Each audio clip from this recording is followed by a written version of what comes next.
ಕರ್ನಾಟಕ ಪ್ರದೇಶ ಕಾಂಗ್ರೆಸ್ ಸಮಿತಿಯ ಮಹಿಳಾ ಘಟಕದ ರಾಜ್ಯ ಅಧ್ಯಕ್ಷರಾದ ಶ್ರೀಮತಿ ಸೌಮ್ಯ ರೆಡ್ಡಿ ಅನುಮೋದನೆಯ ಮೇರೆಗೆ ಹಾಗೂ ಕೆಪಿಸಿಸಿ ಅಧ್ಯಕ್ಷರಾದ ಶ್ರೀ ಬಿಕೆ ಹರಿಪ್ರಸಾದ್ ರವರು, ಲೋಕೋಪಯೋಗಿ ಸಚಿವರು ಬೆಳಗಾವಿ ಉಸ್ತುವಾರಿ ಸಚಿವರಾದ ಸನ್ಮಾನ್ಯ ಶ್ರೀ ಸತೀಶ್ ಜಾರಕಿಹೊಳಿ ಅವರು, ಬೆಳಗಾವಿ ಗ್ರಾಮೀಣ ಜಿಲ್ಲಾ ಕಾಂಗ್ರೆಸ್ ಸಮಿತಿ ಅಧ್ಯಕ್ಷರಾದ ಶ್ರೀ ವಿನಯ್ ನಾವಲಗಟ್ಟಿ ಅವರ ಸೂಚನೆಯ ಮೇರೆಗೆ ಶ್ರೀಮತಿ ಸುನಿತಾ ಗಿರೋಗೋಳ್ ಇವರನ್ನು ಬೆಳಗಾವಿ ಜಿಲ್ಲಾ ಗ್ರಾಮೀಣ ಕಾಂಗ್ರೆಸ್ ಸಮಿತಿ ಸವದತ್ತಿ ವಿಧಾನಸಭಾ ಕ್ಷೇತ್ರದ ಯರಗಟ್ಟಿ ಹಾಗೂ ಮುನ್ನೋಳಿ ಬ್ಲಾಕ್ ಮಹಿಳಾ ಘಟಕದ ಉಪಾಧ್ಯಕ್ಷರನ್ನಾಗಿ ನೇಮಕ ಮಾಡಿದ್ದು, ಅಖಿಲ ಭಾರತ ಕಾಂಗ್ರೆಸ್ ಸಮಿತಿಯ ಅಧ್ಯಕ್ಷರಾದ ಸನ್ಮಾನ್ಯ ಶ್ರೀ ಮಲ್ಲಿಕಾರ್ಜುನ್ ಖರ್ಗೆ ಅವರ ನೇತೃತ್ವದಲ್ಲಿ ರಾಜಕೀಯವಾಗಿ, ಸಾಮಾಜಿಕವಾಗಿ, ಶೈಕ್ಷಣಿಕವಾಗಿ, ಆರ್ಥಿಕವಾಗಿ ಪಕ್ಷದ ಸಂಘಟನೆಯ ಬಲವರ್ಧನೆಗಾಗಿ ದುಡಿಯುತ್ತಾರೆ ಎಂದು ಪಕ್ಷವು ಇವರನ್ನು ಈ ಜವಾಬ್ದಾರಿಗೆ ನೀಡಿದ್ದು, ಸಮಾಜ ಸೇವಾ ರತ್ನ ಶ್ರೀಮತಿ ಸುನಿತಾ ಕಿರಣ್ ಗಿರೋಗೋಳ್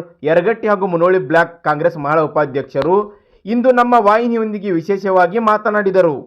ಈ ವೇಳೆ ಅವರು ಸಮಾಜ ಸೇವೆ, ಮಹಿಳಾ ಸಬಲೀಕರಣ, ಸ್ಥಳೀಯ ಅಭಿವೃದ್ಧಿ, ಜನರ ಸಮಸ್ಯೆಗಳು ಹಾಗೂ ಕಾಂಗ್ರೆಸ್ ಪಕ್ಷದ ಮುಂದಿನ ಕಾರ್ಯಕ್ರಮಗಳ ಕುರಿತು ತಮ್ಮ ಅಭಿಪ್ರಾಯಗಳನ್ನು ಹಂಚಿಕೊಂಡಿದ್ದು ಹೀಗೆ. ವೀಕ್ಷಕರೇ,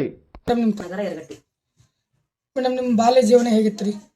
ಬಾಲ್ಯ ಜೀವನ 2001ರಲ್ಲಿ SSLC ಪರೀಕ್ಷೆಯಲ್ಲಿ ಸರ್ಕಾರಿ ಬಾಲಕಿಯರ ಪ್ರೌಢಶಾಲೆ ಸಾಲಹಳ್ಳಿ ಅಲ್ಲಿ ನಾನು ಬಾಲ್ಯ ಜೀವನ ನಮ್ದು ಬಡತನ ಮನೆತನದಿಂದ ಬಂದ ಹೆಣ್ಮಗಳು.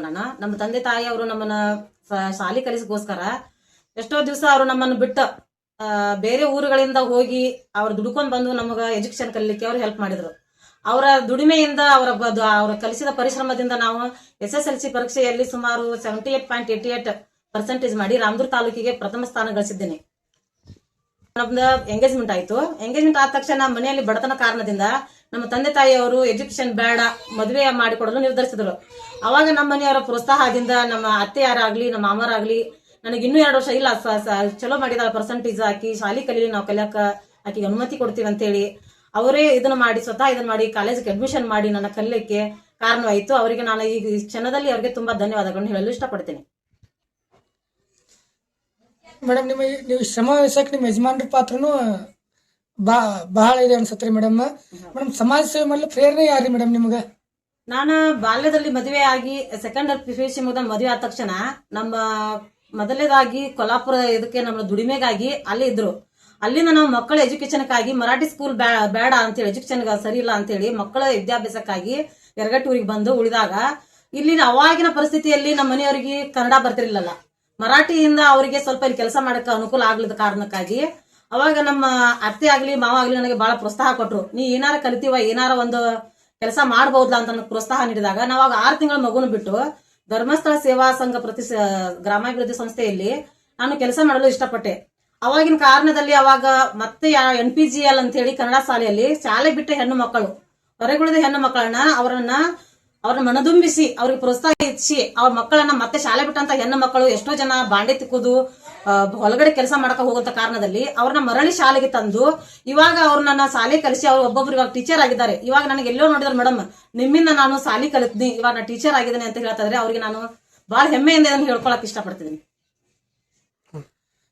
ಮೇಡಮ್ ಎಷ್ಟು ವರ್ಷದಿಂದ ನೀವು ಕಾಂಗ್ರೆಸ್ ಪಕ್ಷದ ಕಾರ್ಯಕರ್ತರಾಗಿ ಕೆಲಸ ಮಾಡತ್ತೀರಿ? ಸುಮಾರು 2015 ಇಸ್ವಿಯಿಂದ ನಾನು ಕಾಂಗ್ರೆಸ್ ಕಾರ್ಯಕರ್ತೆಯಲ್ಲಿ ಕೆಲಸ ಮಾಡ್ತಾ ಇದ್ದೆ. ಸಂಘ ಸಂಸ್ಥೆಗಳಾಗಲಿ, ಸ್ವಸಹಾಯ ಸಂಘಗಳ ಮಹಿಳೆಯರನ್ನ ಗುರುತಿಸಿ ಕಾಂಗ್ರೆಸ್ ಪಕ್ಷಕ್ಕೆ ನಾವು ಬಲ ಕೊಡುವಗೋಸ್ಕರ ಹೆಣ್ಣು ಮಕ್ಕಳನ್ನ ಎಲ್ಲಿ ಕಾಂಗ್ರೆಸ್ ಕಾರ್ಯಕ್ರಮ ಆಗ್ತಾ ಇದೆ ಮತ್ತು ಎಲ್ಲೆಲ್ಲಿ ಒಳ್ಳೆ ಕಾರ್ಯಕ್ರಮ ಆಗ್ತಾ ಇದೆ ಅಲ್ಲಿ ಹೋಗಿ ನಾನು ಕಾಂಗ್ರೆಸ್ ಕಾರ್ಯಕರ್ತೆಯಾಗಿ ಕೆಲಸ ಮಾಡ್ತಿದ್ದೆ. ಬಟ್ ನಾ ಯಾರಿಗೂ ತೋರಿಸಿ ಕೊಡ್ತಾ ಇಲ್ಲ, ನಾನೇ ಈ ತರ ಕೆಲಸ ಮಾಡ್ತಾ ಇದ್ದೇನೆ ಅಂತ ಹೇಳಿ ಯಾರಿಗೂ ಗೊತ್ತಿರ್ಲಿಲ್ಲ. ಇವಾಗ ನನ್ನ ಪ್ರೇರೇಪಣೆ ನೋಡಿ ನನಗೆ ಸತೀಶಣ್ಣ ಸಾವ್ಕಾರ್ ಆಗಲಿ, ವಿಶ್ವಾಸಣ್ಣ ವೈದ್ಯವರಾಗ್ಲಿ, ಅಶ್ವಿನಿ ಬೆಳವಲ್ ಮೇಡಮ್ ಅವರಾಗ್ಲಿ ಅವರ ಪ್ರೇರೇಪಣೆಯಿಂದ ನಾವು ಮಾಡಿದ ಕೆಲಸವನ್ನು ಅವರೇ ತಾವಾಗಿ ಸ್ವತಃ ಗುರುತಿಸಿಕೊಂಡು ನನಗೆ ಈಗ ಬ್ಲಾಕ್ ಉಪಾಧ್ಯಕ್ಷನಾಗಿ ಆಯ್ಕೆ ಮಾಡಿದ್ದಾರೆ. ಅವರಿಗೆ ನಾನು ಧನ್ಯವಾದಗಳನ್ನು ಹೇಳಲು ಇಷ್ಟಪಡ್ತೇನೆ. ಮೇಡಮ್ ಇನ್ನು ಮುಂದೆ ಯಾವ ಯಾವ ಸಮಾಜ ಸೇವೆ ಮಾಡೋ ಯೋಜನೆಗಳನ್ನು ನೀವು ಹಾಕೊಂಡಿದ್ದೀರಿ? ನಮ್ಮ ಪಕ್ಷ ಕಾಂಗ್ರೆಸ್ ಪಕ್ಷ ಬಡವರ ಪಕ್ಷ. ಹೆಣ್ಣು ಮಕ್ಕಳನ್ನು ಬಲಪಡಿಸೋದಕ್ಕೋಸ್ಕರ ಈಗಾಗಲೇ ಗ್ಯಾರಂಟಿ ಯೋಜನೆಗಳು ಬಂದಿದ್ದಾವೆ, ಪಂಚ ಗ್ಯಾರಂಟಿ ಯೋಜನೆಗಳು. ಕೆಲವು ಜನರಿಗೆ ಎಷ್ಟೋ ಬಡ ಮಹಿಳೆಯರು ಇದರಿಂದ ಮುಂದುವರ್ತಾ ಇದ್ದಾರೆ. ಎಷ್ಟೋ ಜನ ಮಹಿಳೆಯರು ಗೃಹಲಕ್ಷ್ಮಿ ಹಣದಿಂದ ಮಕ್ಕಳ ಶಿಕ್ಷಣಕ್ಕಾಗಲಿ, ಗ್ರಂಥಾಲಯ ಆಗಲಿ, ಎಷ್ಟೋ ಜನ ಬೋರ್ವೆಲ್ಗಳನ್ನು ಉತ್ಪಾದನೆ ಮಾಡಿದ್ದಾರೆ.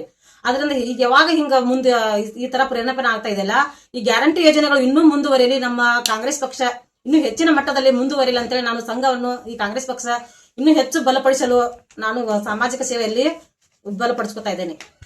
ಕುಟುಂಬದ ಪರಿಸ್ಥಿತಿ ಮತ್ತು ಆರ್ಥಿಕ ಪರಿಸ್ಥಿತಿ ಕಡಿಮೆ ಇದ್ದರೂ ಸಾಮಾಜಿಕ ಕಾರ್ಯಗಳಲ್ಲಿ ಭಾಗವಹಿಸುವ ಹುಮ್ಮಸ್ಸಿಗೆ ಕಾರಣ ಏನ್ರಿ ಮೇಡಮ್? ನಮ್ಮ ಮನೆಯವರು ನಮ್ಮ ಆರ್ಥಿಕ ಪರಿಸ್ಥಿತಿ ನೋಡ್ಬೇಕಾದ್ರೆ ನಮ್ಮ ಮನೆಯವರು ಮೆಕ್ಯಾನಿಕಲ್ ಕೆಲಸ ಮಾಡ್ತಾರೆ. ಆದ್ರೆ ಮಕ್ಕಳನ್ನು ಒಳ್ಳೆಯ ವಿದ್ಯಾಭ್ಯಾಸಗಳಲ್ಲಿ ಅವರು ಆಸಕ್ತಿಯಿಂದ ಮಗಳನ್ನು BSc ನರ್ಸಿಂಗ್ ಫೈನಲ್ ಇಯರ್ ಇದ್ದಾಳೆ ಇವಾಗ. ಅಷ್ಟಿದ್ರು ನಾನು ಸ್ವಲ್ಪ ಅವ್ರ ಜೊತೆಯಲ್ಲಿ ಕೈ ಜೋಡಿಸಿ ಮಕ್ಕಳನ್ನ ವಿದ್ಯಾಭ್ಯಾಸಕ್ಕಾಗ್ಲಿ ಅವರಿಗೂ ಸ್ವಲ್ಪ ಸಹಾಯ ಆಗ್ಲಿ ಅಂತೇಳಿ ನಾವು ಇಬ್ರು ಕೂಡಿ ಒಂದು ನಮ್ಮ ಮನೆಯನ್ನು ನಡೆಸ್ತಾ ಇದ್ದೀವಿ. ಇಂಥ ಪರಿಸ್ಥಿತಿ ಇದ್ರು ನಾ ರಾಜಕೀಯದಲ್ಲಿ ನನಗೊಂದು ಗುರಿ ಇದೆ. ಯಾಕಂತಂದ್ರೆ ಇದಕ್ಕೆ ಕಾರಣಭೂತರಾದಂತ ನಮ್ಮ ಕಾಕ ಅವ್ರು ನಾನು ಇವಾಗ ನೆನಪಿಸ್ಕೊಳಕ್ ಇಷ್ಟಪಡ್ತೀನಿ. ಯಾಕಂದ್ರೆ ಅವ್ರು ಇವಾಗಿಲ್ಲ, ಅವ್ರ ರಾಜಕೀಯದಲ್ಲಿ ಒಳ್ಳೆ ಆಸೆ ಇತ್ತು ಅವ್ರದ್ದು. ಕಾಂಗ್ರೆಸ್ ಪಕ್ಷದಲ್ಲಿ ಗುರುತಿಸಿಕೊಂಡು ಏನಾರ ಸಾಧನೆ ಮಾಡಬೇಕನ್ನೋದು ಅವ್ರಿಗೆ ಯಾರಿಗೆ ಬೆಂಬಲ ಇತ್ತಂದ್ರೆ ನನ್ನ ಮೇಲೆ ಬಹಳ ಆಸೆ ಇತ್ತು. ಫಸ್ಟ್ ಇಕ್ಕಿನ ಏನಾರ ರಾಜಕೀಯದಲ್ಲಿ ಗುರುತಿಸಬೇಕು ಅನ್ನೋದು ಅವ್ರ ಆಸೆ ಇತ್ತು. ಇವಾಗ ಈ ತರ ನೀವು ನಮ್ಮನ್ನ ಪ್ರೇರೇಪಿಸ್ತಾ ಇದ್ದಾಗ ಈಗ ಅವ್ರನ್ನ ಗುರುತಿಸಿಕೊಳ್ಳಕ್ಕೆ ನಮ್ಮ ಕಾಕಾರಿಗೆ ನಾನು ಒಳ್ಳೆ ಧನ್ಯವಾದಗಳನ್ನ ಹೇಳಿ ಅವರಿಗೆ ನಾನು ಅವರ ಆಸೆ ಇವಾಗ ಈಡೇರ್ತಾ ಇದೆ ಅಂತ ಹೇಳಿ ಅವ್ರ ಆತ್ಮಕ್ಕೆ ಶಾಂತಿ ಸಿಗಲಿ ಅಂತ ಹೇಳಿ ನಾನು ನಿಮ್ಮನ್ನ ಕೇಳ್ಕೊಳ್ತಾ ಇದ್ದೀನಿ. ಹೊಸದಾಗಿ ಪಕ್ಷಕ್ಕೆ ಬರಲು ಆಸಕ್ತರು ಹೆಣ್ಣು ಮಕ್ಕಳಿಗೆ ನೀವು ಏನು ಪ್ರೇರಣೆ ನೀಡ್ತೀರಿ? ಈಗಾಗಲೇ ನಮ್ಮ ಜಿಲ್ಲಾ ಅಧ್ಯಕ್ಷರಾದಂತ ಅಶ್ವಿನಿ ಬೆಳಮಡಿ ಮೇಡಮ್ ಅವರು ನಮಗೆ ಬಹಳ ಪ್ರೋತ್ಸಾಹ ಕೊಡ್ತಾ ಇದ್ದಾರೆ, ಬೆಂಬಲ ನೀಡ್ತಾ ಇದ್ದಾರೆ. ಯಾಕಪ್ಪ ಅಂದ್ರೆ ನಾವು ಪ್ರತಿ ಹಳ್ಳಿಗೆ ಹೋಗಿ ಕಾಂಗ್ರೆಸ್ ಕಾರ್ಯಕರ್ತ ಹೆಣ್ಣು ಮಕ್ಕಳನ್ನ ಬಲಪಡಿಸೋಸ್ಕರ ಅವ್ರು ನಮಗೆ ಬಹಳ ಬೆಂಬಲ ನೀಡೋಸ್ಕರ ನಾವು ಇನ್ನೂ ಹೆಚ್ಚಿನ ಜನರು ಕಾಂಗ್ರೆಸ್ ಪಕ್ಷದಲ್ಲಿ ಸೇರ್ಪಡೆಯಾಗಿ ಕಾಂಗ್ರೆಸ್ ಪಕ್ಷವನ್ನು ಬಲಪಡಿಸೋಣ.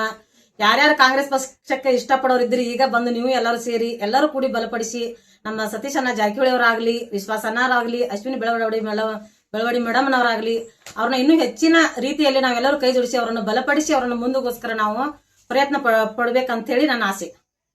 ತಮ್ಮ ಅವಕಾಶಗಳು ನಿಮಗೆ ಸಿಗಲಿ, ಆ ದೇವರು ನಿಮಗೆ ಇನ್ನೂ ಹೆಚ್ಚಿನ ಸಮಾಜ ಸೇವೆ ಮಾಡಲು ಶಕ್ತಿ ಕೊಡಲಿ. ಹಾಗೂ ನಮ್ಮ ವಾಹಿನಿಯೊಂದಿಗೆ ಇಲ್ಲಿವರೆಗೆ ಮಾತನಾಡೋದಕ್ಕೆ ಧನ್ಯವಾದಗಳು ಮೇಡಮ್ ನಿಮಗೆ. ನನ್ನ ಪರಿಚಯವನ್ನು ಗುರುತಿಸಿಕೊಂಡು ನೀವು ನಮ್ಮನ್ನ ಇಲ್ಲಿಂದ ಹುಡುಕಿಕೊಂಡು ಬಂದಕ್ಕೆ ನಿಮಗೂ ಕೂಡ ನಾನು ಧನ್ಯವಾದಗಳನ್ನು ಹೇಳಲು ಬಯಸುತ್ತೇನೆ.